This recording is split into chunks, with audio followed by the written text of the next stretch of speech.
Some structures are stronger than others. What use is this to stunt drivers? What strong structures do they use for protection?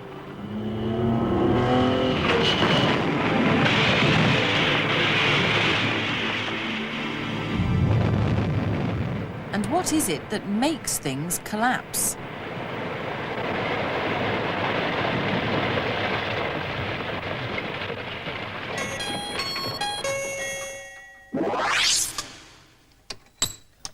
Things collapse when they can't take the force. What different kinds of force can you think of?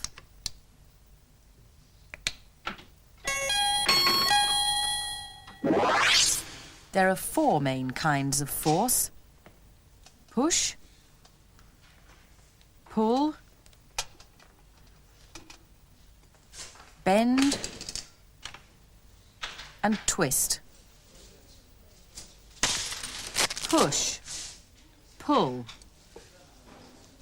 bend, twist. With special lighting, you can see what happens when the same forces are applied to a piece of jelly. The coloured bands show the strain in the jelly. The strain doesn't happen only where the force is applied, it goes right through the jelly. Bending causes strain right through the jelly too, and twisting is too much for it.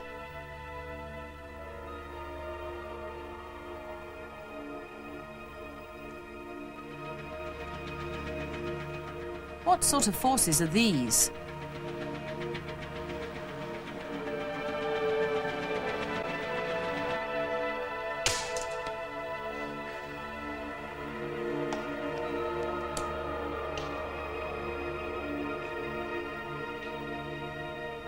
What sort of forces do bridges have to take? And how do you measure them? You can measure the weight of a truck with a weighbridge.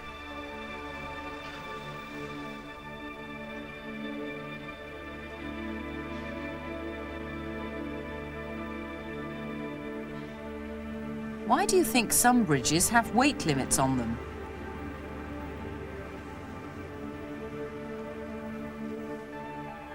And where else have you seen weight limits?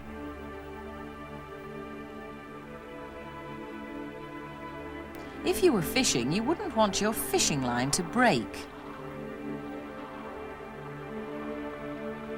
How much mass do you think this fishing line will take?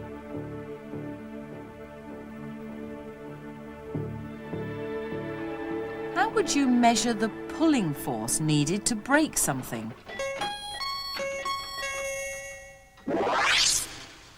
Like a rubber band, for example.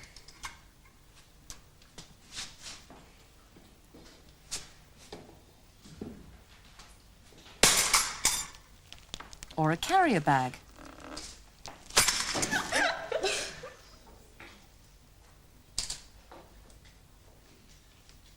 If you want to find out what pushing force is needed to make something collapse, you can use a pushing force meter. At what moment do you have to read the scale?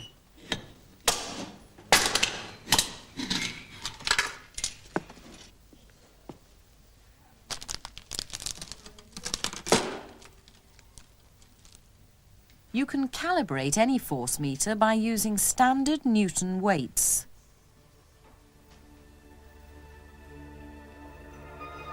Suppose you were making clothes pegs. How would you test them? You'd want to make sure they wouldn't break when you pushed the ends apart and that the clothes wouldn't fall out by mistake. Do you think this is a fair test? How else would you do it?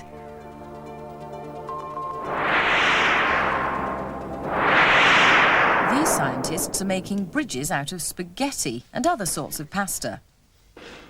If you had to do that, how would you test the strength of the pasta? What forces are going to be put on it?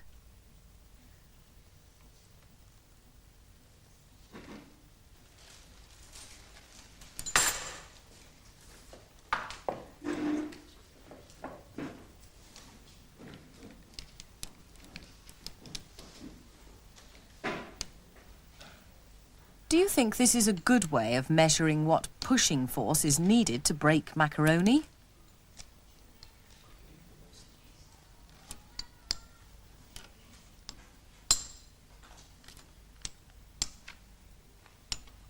Macaroni is strong because tubes are strong shapes. Tubes don't break easily. But although tubes are strong, they're even stronger with triangles inside.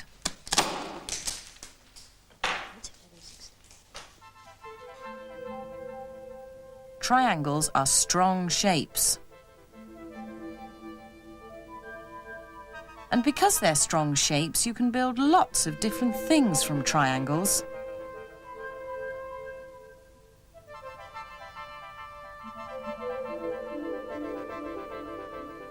What else can you think of that's made of triangles?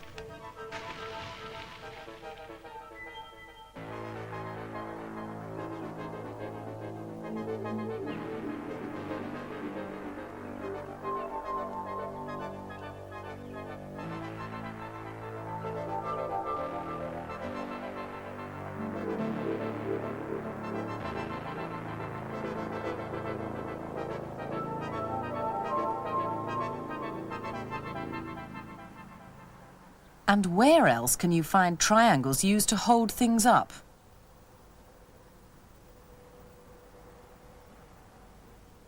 How would you test the strength of different shapes? These scientists found that pentagons are puny and that squares are easily squashed.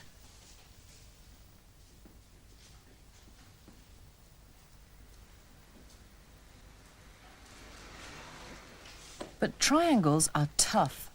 Why do you think they can take so much force before they collapse?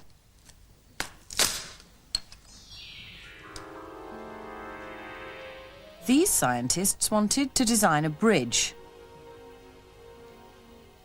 The bridge had to go across this gap and support the flexible track so that an 800-gram car would run across and get to the other side.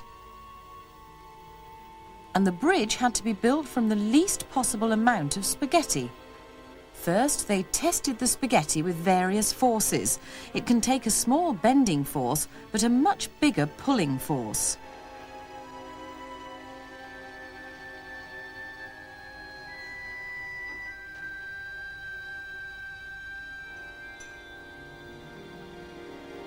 A small pushing force on a long piece of spaghetti makes it bend or buckle. But a piece that's not long enough to bend takes a big pushing force before it breaks.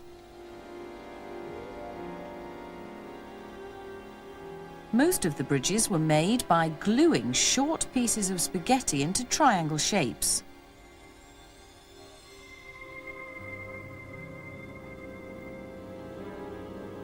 Suppose you wanted to design a bridge to take a road over a river. Why do you think it might be a good idea to start with models?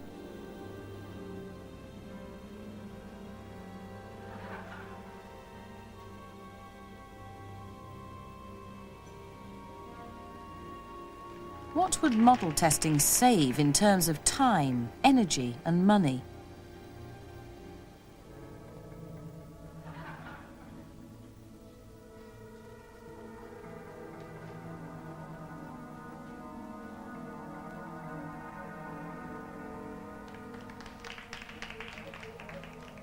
Which of these designs do you think is best?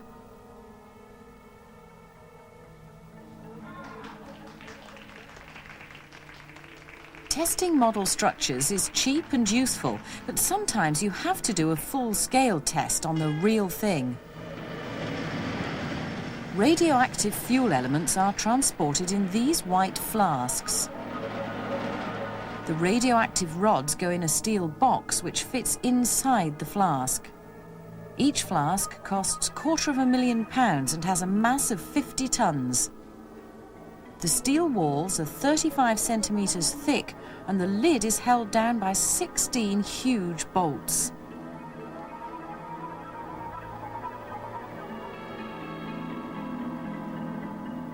Are the flasks strong enough?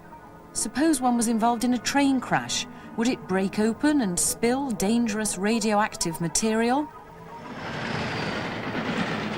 To find out, they derailed a yellow test flask and drove a train into it at 100 miles an hour.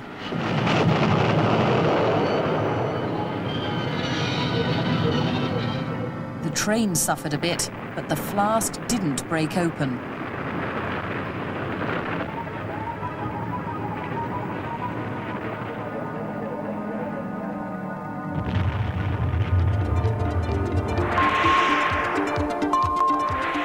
Building materials like stone, brick and concrete are very strong against pushing forces, but weak if they're pulled. That's why these blocks break. When he tries to bend them, it's a pulling force that does the damage. Remember the 4 forces? Push, pull, bend, and twist. When a bar bends, the top edge is squashed by a pushing force, but the bottom is pulled. So where do you think it'll break if you try and bend it?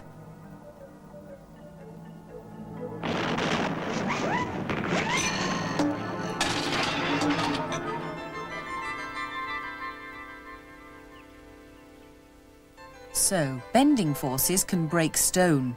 When bridges were made from stone, the engineers had to avoid bending forces. Can you work out why they made arches?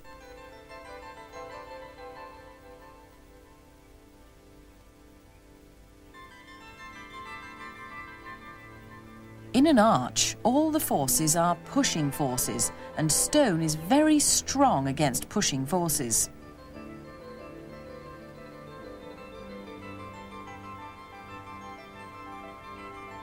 If you look at old buildings, you often find that the only things left standing are the arches.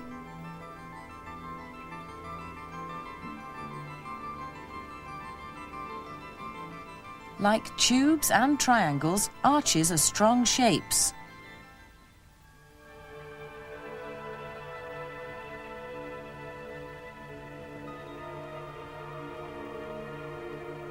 Why do you think this groin-vaulted roof has survived so long?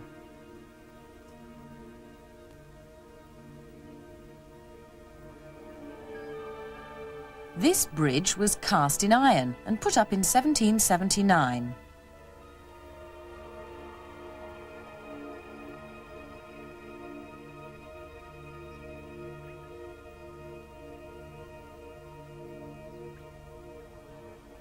In this old barn, the roof is held up by timbers. You can't easily bend timber into arches, but they used triangles to make arch-like shapes. How do you think they joined the timbers together? What sort of joint do you think might be strongest? A mitre joint? A mortise and tenon joint?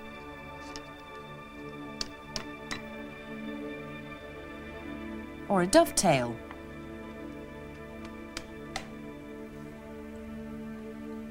Why do you think things often break at joins? And why do you think joins are important to the strength of structures?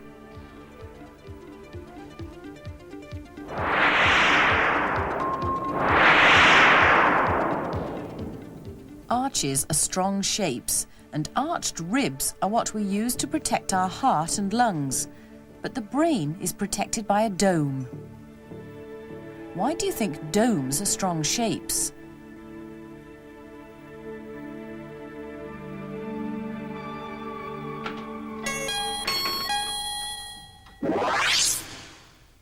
Eggshell is weak, easy to break.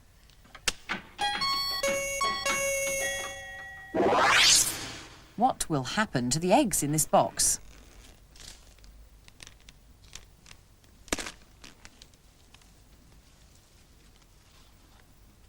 Only one gets broken. How strong are eggs?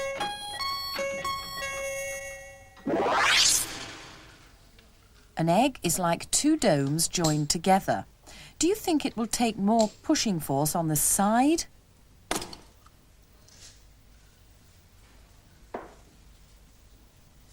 or on the end? And which end do you think is stronger?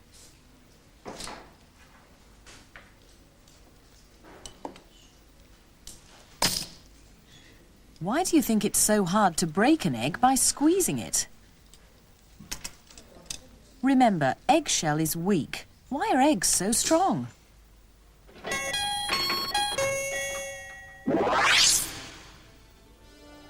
Some animals live inside domes for protection. They don't need any bones inside.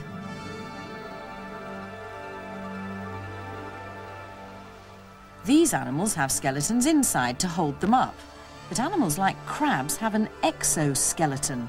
They have hard domes for protection. There are no bones inside, but the domes go all the way round to keep them safe.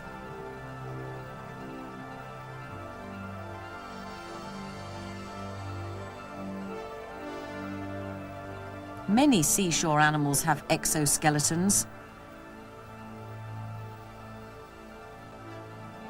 This is a mussel. Cut it open and you can see that inside the dome it's soft and unprotected.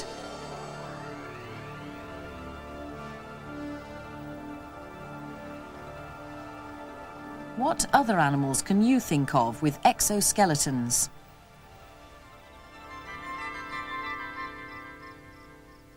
And when might people use the same idea?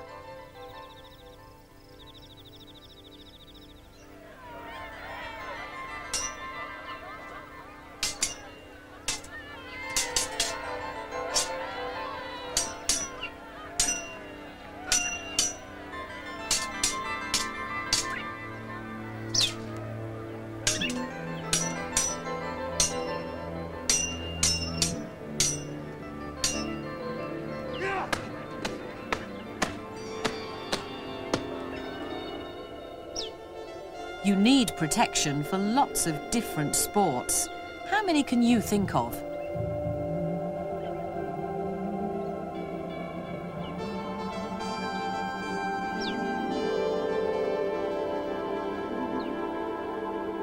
So, what makes a helmet strong? What is it about the shape of a car that gives it strength?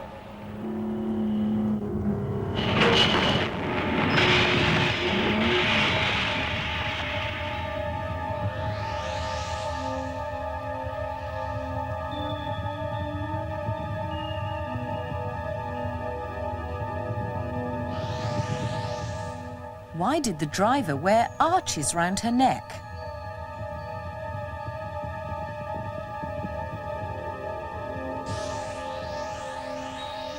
And how else can we use strong shapes to protect things from damage?